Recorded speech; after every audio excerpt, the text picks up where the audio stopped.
ఏమైంది లోకేష్? బాగా ఆకలి కూడా అత్తయ్య. అవునా, ఏదైనా చైనా? ఎస్. ఓకే, నీకు ఇష్టమైంది ఏం చేయాలో నాకు అర్థమైంది. నిజంగా అత్తయ్య? నిజంగానే. సరే, ప్రాసెస్ చెప్తాను విందుగాని, ఓకేనా? సరే అత్తయ్య. అత్తయ్య ఆగు ఆగు. ఏంటి చెప్పు. ఏం చేయాలి? నేనైతే ప్రాసెస్ అయితే చెప్తాను నీకు. నాకెందుకు చెప్తున్నావు? చూసేవారు చెప్పు. సరే అయితే ముందుగా అయితే బంగాళదుంపల్ని చెక్కుకోవాలి. వాటిని అయితే ఇలా షేప్ చూపించాను కదా, ఇలా చెక్కున్న తర్వాత ఇలా ఉడకబెట్టుకోవాలి.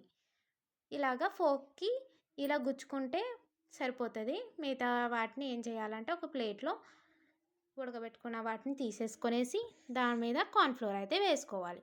ఇంట్లోనే కాబట్టి నార్మల్గా చేత్తో అయితే కొలతలు లేకుండా వాటికి పట్టే వరకు వేసుకొనేసి చేత్తో ఇలాగైతే మిక్స్ చేసుకోవాలి. ఓ పక్కన కడాయిలో ఆయిల్ హీట్ చేసుకొనేసి ఇలా కలిపేసుకొనేసి ఫ్రై చేసుకోవాలి. ఫ్రై చేసుకున్న తర్వాత తీసేసుకోవడమే. నార్మల్గా ఒక ఇలా వస్తే సరిపోతుంది. మీకు ఏమైనా డార్క్గా ఫ్రై చేసుకుంటే అంత అనిపించదు కాబట్టి నార్మల్గా ఇలాగా ఫ్రై చేసుకుంటే సరిపోతుంది. ఒకవేళ ఎవరికైనా సరే బాగా ఫ్రై గోల్డెన్ కలర్ వచ్చే వరకు వేపుకుంటామంటే సరే, మీ ఇష్టం అది. నేనైతే నార్మల్గా అయితే ఇలా వేస్తున్నాను.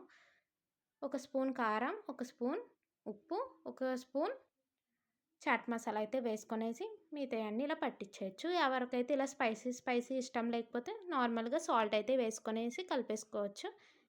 అయిపోయిందండి, రెడీ టు సర్వ్. లోకేషు అయిపోయింది.